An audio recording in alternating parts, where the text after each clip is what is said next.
take a test that I fail. So depressed when I can't seem to get out. But something deep inside won't let me quit. I swear that I'm inspired by all this shit.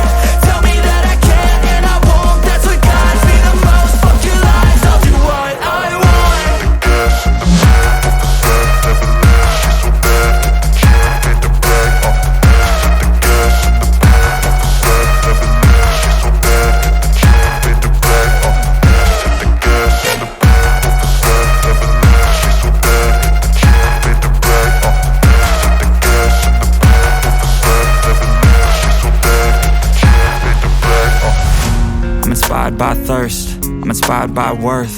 I desire your worst, so you can just hide while I work. I ain't tired, you first. I'll write a second, third verse about the lies you go disperse. You never did shit, I know it hurts. Something deep inside